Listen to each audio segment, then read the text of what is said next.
Hello friends, कैसे हैं आप सभी। Bihar result target online classes में आप सभी का बहुत बहुत स्वागत है।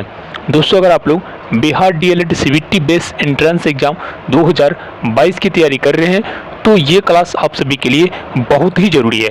इस क्लास को आप लोग शुरू से लेकर के अंत तक पूरे ध्यान से देखिएगा। जितने भी ऑब्जेक्टिव प्रश्न बताएंगे, एक एक ऑब्जेक्टिव प्रश्न को आप लोग जो है अपनी बुक में नोट करके याद कर लीजिएगा। और जिस प्रश्न का आप लोग उत्तर जानते होंगे, एक एक प्रश्न का आप लोग उत्तर कमेंट्स में कीजिएगा। यहाँ पे आप सभी को हिंदी से टॉप 30 ऑब्जेक्टिव प्रश्न बताएंगे जो कि special Bihar DElEd CBT based entrance exam 2022 के सिलेबस पर आधारित है।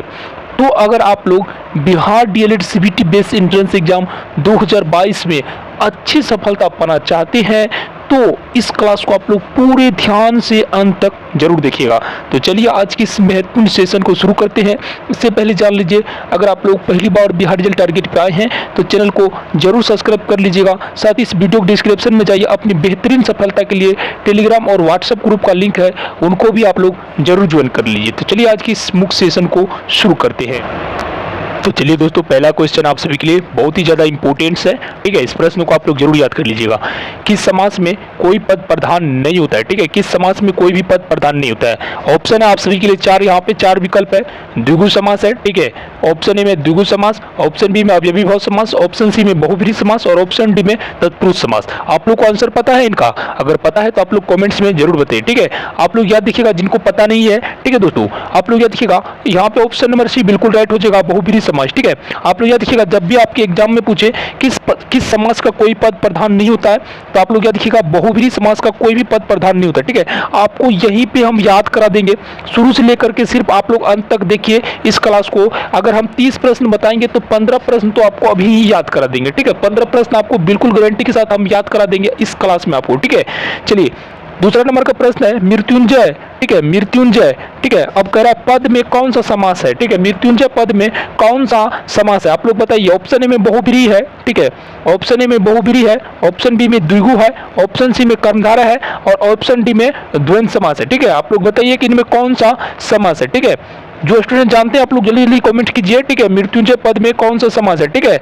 जो नहीं जानते हैं उसके लिए राइट आंसर हो जाएगा कर्मधारय समास है। ठीक है, मृत्युंजय पद में कौन सा समास है तो कर्मधारय समास। ऑप्शन नंबर सी यहाँ पे बिल्कुल राइट हो जाएगा। मृत्युंजय पद में कौन सा समास है तो कर्मधारय समास है। ठीक है, चलिए नेक्स्ट प्रश्न की ओर हम लोग बढ़ते हैं। 3 नंबर के प्रश्न है अज्ञात शत्रु में कौन सा समास है। ठीक है, अज्ञात शत्रु में कौन सा समास है। ऑप्शन ए में तत्पुरुष है, ऑप्शन बी में द्वंद्व है, ऑप्शन सी में क्या है कर्मधारय है और ऑप्शन डी में क्या है बहुब्रीहि है। ठीक है, अज्ञात शत्रु। ठीक है, अज्ञात शत्रु आप लोग अनुभव कीजिए कि अज्ञात, ठीक है, अज्ञात शत्रु किसका क्या है, कोई भी पद इसका प्रधान नहीं है। ठीक है, इसलिए ये क्या हो जाएगा बहुब्रीहि समास हो जाएगा। ठीक है, ऑप्शन नंबर डी यहाँ पे बिल्कुल करेक्ट हो जाएगा 3 नंबर का। ठीक है, अज्ञात शत्रु में कौन सा समास है तो आप लोग देखिएगा अज्ञात शत्रु में बहुब्रीहि समास है।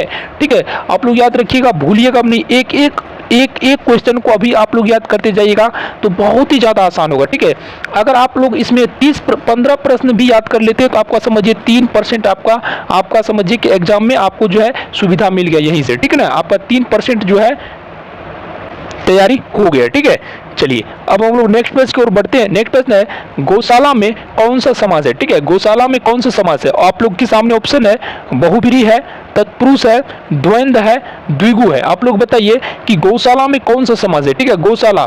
ठीक है, तो देखिए यहाँ पे 4 ऑप्शन से आप लोग बताइए कौन सा समास है। बहुब्रीहि, तत्पुरुष है, उसके बाद जो है द्वंद्व है, द्विगु है। ठीक है, तो देखिए अब आप लोग बताइए कि गौशाला, आप यहीं से आप लोग को छांटने के लिए हम बताते हैं, 1 मिनट आप लोग छांटिए।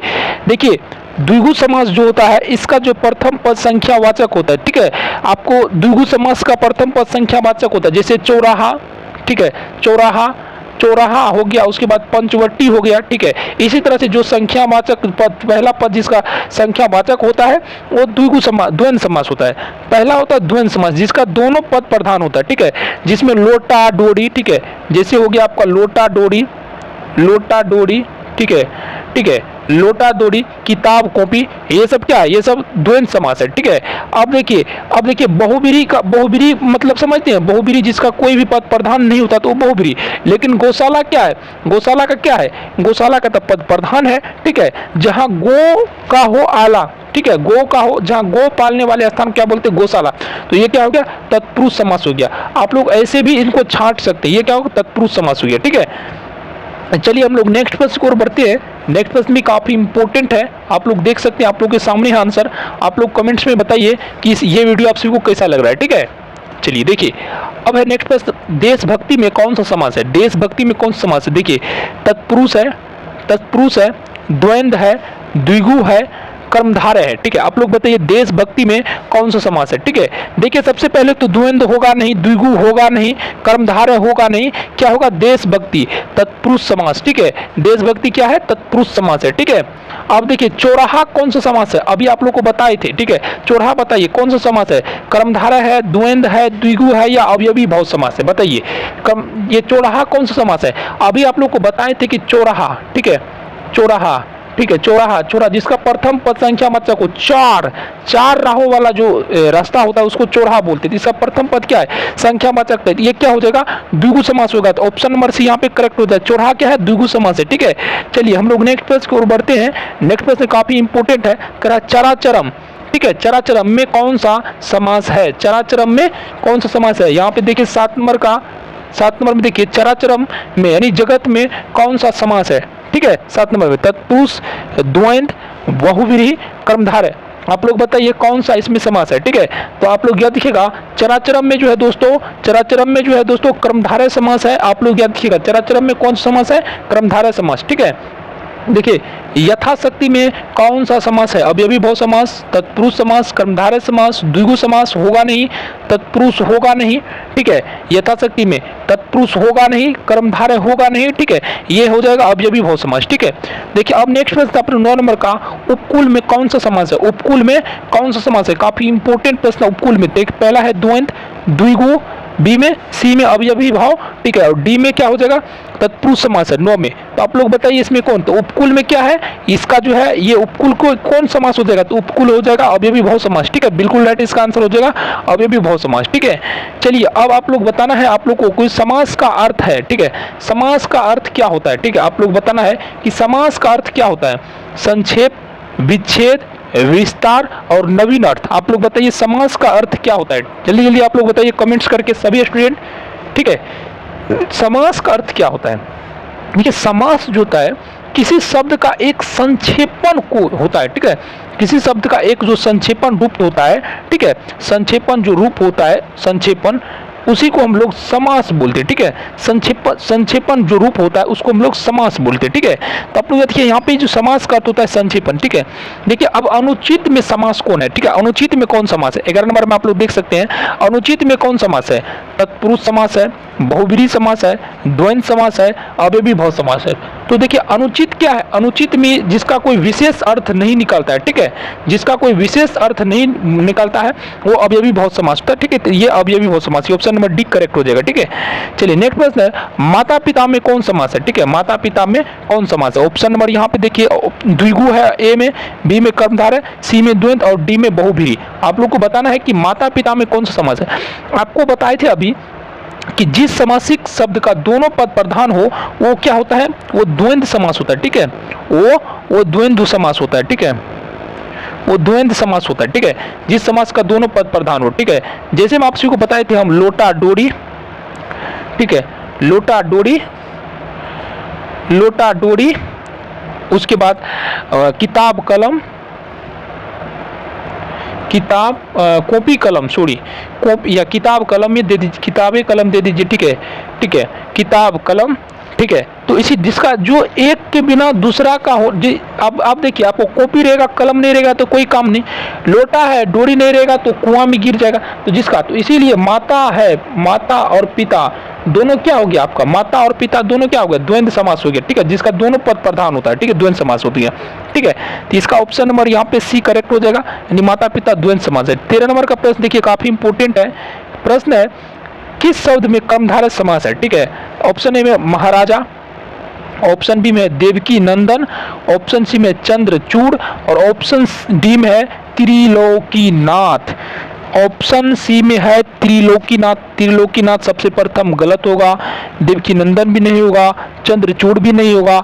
ये महाराजा, ठीक है, महाराजा, ये राजाओं के राजा यानी महाराजा, ठीक है, तो इसीलिए ये ऑप्शन नंबर यहाँ पे राइट हो जाएगा। महाराजा क्या है, कर्मधारय समास है महाराजा में। अब देखिए द्विगु समास का उदाहरण है, द्विगु समास का उदाहरण है, आप लोग बताइए द्विगु समास के इसमें उदाहरण कौन है। ठीक है, सबसे पहले देखिए माता पिता, यथाशक्ति, नवग्रह, पीताम्बर। ठीक है, आप लोग बताइए द्विगु समास का उदाहरण इसमें कौन है।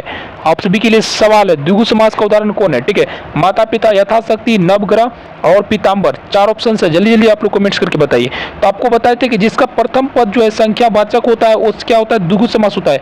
तो नव मतलब नौ ग्रहों का जो एक पिंड क्षेत्र होता है उसको हम लोग नौ ग्रह बोलते हैं। ठीक है, तो ये 9 ग्रह क्या हो गया, तो ये हो गया द्विगु समास। ठीक है, चलिए नेक्स्ट प्रश्न की ओर हम लोग बढ़ते हैं।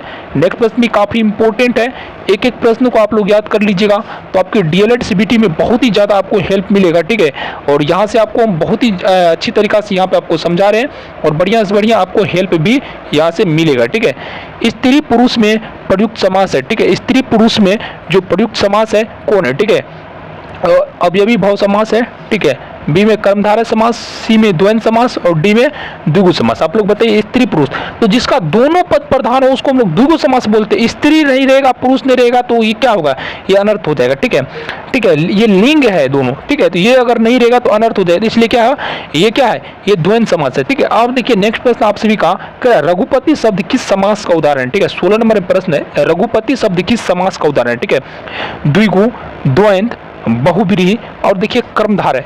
16 नंबर का प्रश्न आप लोग देखिए रघुपति, तो देखिए द्वंद्व समझ इसका दोनों पद प्रधान नहीं है। द्विगु मतलब क्या होता है, जिसका प्रथम पद संख्यावाचक हो, और कर्मधारय भी है नहीं। ठीक है, कर्मधारय भी है नहीं। ठीक है, और देखिए ये बहुब्रीहि हो जाएगा। ठीक है, रघुपति क्या होगा, बहुब्रीहि, किसी जिसका किसी कोई विशेष अर्थ नहीं प्रकट करता हो जो समास, ठीक है, उसको हम लोग बहुब्रीहि समास बोलते हैं, जिसका कोई भी पद प्रधान नहीं होता है। रघुपति का कोई पद प्रधान है नहीं है, तो ये क्या हो जाएगा, बहुब्रीहि समास होता है। ठीक है, अब यहाँ पे आता है कि यहाँ पे कह रहा है बहुब्रीहि समास का उदाहरण नहीं है। पंचेड़ी, कुसुमा युद्ध, कुसुमा युद्ध, दीर्घ बाहु, ठीक है, दीर्घ बाहु, बारहसिंगा, बारहसिंगा। ठीक है, बारहसिंगा एक तरह से आप लोग समझने का प्रयास कीजिए कि बारहसिंगा क्या है। ये बारहसिंगा क्या है, ये बहुब्रीहि समास का उदाहरण नहीं है बारहसिंगा। ठीक है, 12, क्योंकि इसका जो है बारह इसका जो पद है वो संख्यावाचक है 12।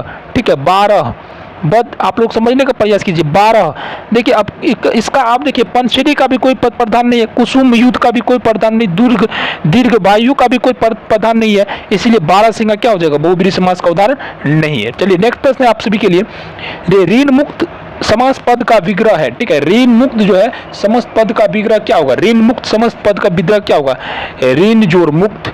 ठीक है, ऋण जोड़ मुक्त, आप लोग बताइए ऋण जोड़ मुक्त, ऋण जोड़, ऋण की मुक्ति। ठीक है, और ऋण और मुक्त और ऋण से मुक्त। ठीक है, ऋण से मुक्त। देखिए ऋण मुक्त शब्द का जो विग्रह होगा वो क्या होगा, जो व्यक्ति ऋण से क्या हो गया, मुक्ति पा लिया। ठीक है, जिसका पूरा कर्ज था वो कर्ज अब शून्य बच गया। ठीक है, तो व्यक्ति क्या, वो ऋण मुक्त हो गया। ठीक है, उस पद में क्या हो गया, ऋण मुक्त समास होगा। ठीक है, नेक्स्ट प्रश्न आप सभी का 19 नंबर का काफी इंपोर्टेंट है। 19 नंबर का प्रश्न है, आप लोग देखिए यहाँ पे प्रश्न बोल रहे हैं कि निम्नलिखित में से किस शब्द में बहुब्रीहि समास है। ठीक है, किस शब्द में बहुब्रीहि समास है। बहुब्रीहि समास देखिए चौराहा, शताब्दी, पंजाब, पंचेड़ी। ठीक है, चौराहा, शताब्दी, पंजाब और पंचेड़ी, इनमें कौन में बहुब्रीहि समास है, आप लोग बताने का प्रयास कीजिएगा। ठीक है, बहुब्रीहि समास, तो देखिए 4 नंबर में ये भी गलत हो जाएगा। ठीक है, ऑप्शन ए में चौराहा द्विगु समास है। पंचेड़ी क्या है, पंचेड़ी क्या है, ये भी द्विगु, ये पंचेड़ी, ये भी क्या होगा, पंचेड़ी, ये भी द्विगु समास होगा। शताब्दी क्या होगा, शताब्दी भी नहीं होगा। पंजाब क्या होगा, ठीक है, पंजाब क्या होगा, ये पंजाब जो है बहुब्रीहि समास है, ठीक है, पंजाब क्या है, बहुब्रीहि समास है। और देखिए गुरुमुखी जो है, गुरुमुखी पद में समास होगा, गुरुमुखी पद में कौन सा समास होगा, 20 नंबर में आप लोग देखने का प्रयास कीजिए, गुरुमुखी शब्द में कौन समास होगा, तत्पुरुष समास, बहुब्रीहि समास, द्वंद्व समास और द्विगु समास। तो आप लोग याद किया गुरुमुखी में है बहुब्रीहि समास, याद कर लीजिएगा, बहुब्रीहि में द्विगु समास होता है, गुरुमुखी में क्या समास है, द्विगु समास है, याद कर लीजिएगा। कर निम्नलिखित में से द्विगु समास का उदाहरण है, द्विगु समास जो द्विगु समास का उदाहरण है। देखिए यहाँ पे आपको बहुत ज़्यादा यहाँ पे आपको कंफ्यूज कर सकता है, ये 21 नंबर का प्रश्न है, ठीक है। देखिए द्विगु समास, देखिए सबसे पहले है कि त्रिभुवन, ठीक है, त्रिनेत्र, एक दंत, दशानन, ठीक है। आप लोग बताइए त्रिभुवन द्विगु समास, देखिए जिसका प्रथम पद संख्या वाचक होता है। तो देखिए सबसे पहले आप लोग प्रयास कीजिए कि जिसका प्रथम पद संख्या वाचक होता है, देखिए त्रिनेत्र यानी 3 नेत्र वाला, ठीक है, एक दंत वाला, दशानन जिसका 10 मतलब जिसका क्या होगा कि जिसका 10 हाथ हो, ठीक है, और त्रिभुवन, ठीक है, त्रिभुवन। आप लोग देखिए यहाँ पे काफ़ी ये सबसे इम्पोर्टेंट चीज़ जो है ये आपको समझना यहाँ पे बहुत ही जरूरी है। देखिए त्रिभुवन में द्विगु समास होगा, अतः बहुब्रीहि तीनों समास के उदाहरण है, ठीक है। अब देखिए जिसका कोई विशेष अर्थ नहीं होता है वो क्या हुआ, ये सब क्या हो, त्रिनेत्र भी क्या हो जाएगा, त्रिनेत्र भी बहुब्रीहि समास होगा, दशानन भी बहुब्रीहि समास है, एकदंत भी क्या होगा, बहुब्रीहि समास हो जाएगा, ठीक है। देखिए द्विगु समास सिर्फ त्रिभुवन में द्विगु समास होगा, ठीक है। इसके अलावा जो अन्य तीनों जो है इसमें जो है ये बहुब्रीहि समास का उदाहरण है, इसका कोई भी विशेष पद, कोई भी पद इसका प्रधान नहीं है, ठीक है। दशानन, एक दंत क्या है, इस सब कोई पद प्रधान नहीं है, त्रिनेत्र, ठीक है। तो ये जो है त्रिभुवन जो होगा इसमें द्विगु समास होगा, ठीक है। चलिए नेक्स्ट प्रश्न को हम लोग बढ़ते हैं। नेक्स्ट प्रश्न है राष्ट्रभक्त में प्रयुक्त समास है, राष्ट्रभक्त में प्रयुक्त समास कौन होगा, ठीक है। आप लोग के सामने ऑप्शन है, आप लोग देखिए राष्ट्रभक्त में जो प्रयुक्त समास है कौन होगा। सबसे पहला है कर्म तत्पुरुष, संबंध तत्पुरुष, और देखिए करण तत्पुरुष और संप्रदान तत्पुरुष। राष्ट्रभक्त में जो प्रयुक्त समास है वो कौन होगा, आप लोग कमेंट्स में जरूर से जरूर बताइए, ठीक है। तो देखिए राष्ट्रभक्त में जो प्रयुक्त समास होगा वो मुख्य रूप से जो दोस्तों संबंध तत्पुरुष होगा, ठीक है, संबंध तत्पुरुष होगा, ठीक है। ऑप्शन नंबर बी यहाँ पे करेक्ट हो जाएगा। नेक्स्ट प्रश्न आप सभी के लिए स्त्री पुरुष में समास है, कौन समास है, तो आप सभी को बताए थे जिसका दोनों पद प्रधान होता है कौन समास होगा, तो द्वंद्व समास होगा। ऑप्शन नंबर यहाँ पे सी करेक्ट हो जाएगा, ठीक है। चलिए अब हम लोग नेक्स्ट प्रश्न को बोलते हैं कौन सा शब्द तत्पुरुष समास का उदाहरण है, ठीक है। कौन सा शब्द तत्पुरुष समास का उदाहरण है, तत्पुरुष समास, सुख दुख प्रतिदिन, कष्ट साध्य, नीलकमल, ठीक है। कौन तत्पुरुष समास का उदाहरण है 25 नंबर में, तो आप लोग याद रखिएगा कष्ट साध्य जो है एक तरह से तत्पुरुष समास का उदाहरण है, ठीक है। नेक्स्ट प्रश्न को हम लोग बढ़ते हैं। 25 नंबर का प्रश्न है कौन सा समास विग्रह सही नहीं है, ठीक है। कौन सा समास का विग्रह जो है सही नहीं है। देखिए सबसे पहला चीज है कि दाल और रोटी, ऑप्शन ए में। पंचानन 5 है जिसकी आनन अर्थात शिव यहाँ पे बोल रहा है। पुस्तकालय, सुचो, ठीक है। सुलोचना सुंदर है लोचन जिसके, सुलोचना सुंदर है लोचन जिसके, इसको कहते हैं हम लोग सुलोचना, ठीक है। लेकिन पुस्तकालय, पुस्तक और आलय, ठीक है, पुस्तक और आलय, जहाँ पे पुस्तकालय क्या, पुस्तक और आलय ये तो क्या हो गया, ये तो अलग चीज हो गया। पुस्तक जो आलय, पुस्तकालय उसको बोलते हैं जहाँ पे बुक रखते हैं, ठीक है, बुक रखने वाले, तो पुस्तकालय उसको बोलते हैं। ये क्या सी नंबर का जो है ये विग्रह सही नहीं है, ठीक है। पुस्तक जोड़ आलय, ठीक है। ये देखिए अब कह रहा है, अब आप सभी के सामने जो ऑप्शन है आप लोग देख, 26 नंबर का जो प्रश्न है, जिस आप लोग थोड़ा ध्यान से देखिएगा, जिसका पहला पद विशेषण और दूसरा पद विशेष हो उसे कहते हैं अव्ययी भाव समास। ऑप्शन ए में अव्ययी भाव समास नहीं होगा वो, ठीक है। दूसरा में है द्विगु समास जिसका प्रथम पद संख्यावाचक होता है, वहां पे बोल रहा है विशेष विशेषण की बात बोल रहा है, ठीक है। तो आप लोग यहाँ पे देखिए द्विगु समास है, सी में तत्पुरुष, डी में कर्मधारय है, ठीक है। डी में क्या होगा, कर्मधारय, तो लेकिन ये जो है ये कर्मधारय समास होगा, ठीक है। अब देखिए सतसई शब्द में समास का भेद बताए, ठीक है। सतसई शब्द में समास का भेद बताए, कर्मधारय, द्विगु, तत्पुरुष द्वंद्व। ठीक है, आप लोग बताइए सतसई शब्द में समास का भेद बताइए, कौन सा समास है। ठीक है, आप लोग जल्दी जल्दी कमेंट्स करके बताइए। ठीक है, आप लोग जल्दी जल्दी कमेंट करके बताइए। तो देखिए सतसई में द्विगु समास है। ठीक है, देखिए चक्रपाणी और चंद्रभाल तथा सुलोचना में क्रमशः समास है। चक्रपाणी, चंद्रभाल तथा सुलोचना में क्रमशः कौन कौन समास है। 28 नंबर का प्रश्न काफी इंपोर्टेंट है। ठीक है, तो देखिए चक्रपाणी, देखिए कर्मधारय द्वंद्व तत्पुरुष सभी संप्रदान तत्पुरुष सभी बहुब्रीहि और डी में है सभी तत्पुरुष कर्मधारय द्वंद्व। तो आप लोग याद रखिएगा, इसका ऑप्शन नंबर सी बिल्कुल राइट हो जाएगा। ठीक है, इसका सभी बहुब्रीहि है। चक्रपाणी, चंद्रभाल, सुलोचना, इसका कोई भी पद प्रधान नहीं है, ये बहुब्रीहि समास होगा। ठीक है, नेक्स्ट प्रश्न आप सभी के लिए, ठीक है, नेक्स्ट प्रश्न आप सभी के लिए काफी इंपोर्टेंट है। देखिए चौमासा में समास है। चौमासा में कौन सा समास है। द्विगु, द्वंद्व, कर्मधारय, तत्पुरुष। 29 नंबर में चौमासा में कौन समास है। चौमासा में द्विगु समास होगा। इसका प्रथम पद क्या है, संख्यावाचक है। ठीक है, इसलिए ये द्विगु समास होगा, ऑप्शन नंबर ए। देखिए धीरे धीरे का समास क्या होगा। धीरे धीरे का समास क्या होगा। ठीक है, आप लोग बताइए 30 नंबर में धीरे धीरे का समास क्या होगा।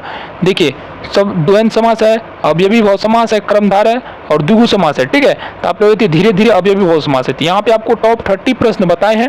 ठीक है, और नेक्स्ट कल 31 नंबर से कल बताएंगे आप सभी को। ठीक है, 31 नंबर से कल चलेगा आप सभी का क्लास। तो इसीलिए जो पहली बार आए हैं बिहार जल टारगेट पे, चैनल को 100% आप लोग सब्सक्राइब कर लीजिए। साथ ही इस वीडियो डिस्क्रिप्शन में जाइए, टेलीग्राम और व्हाट्सएप ग्रुप का लिंक है, उनको भी आप लोग ज्वाइन कर लीजिए। तब तक के लिए जय हिंद, मिलते हैं नेक्स्ट वीडियो में। वंदे मातरम। ठीक है।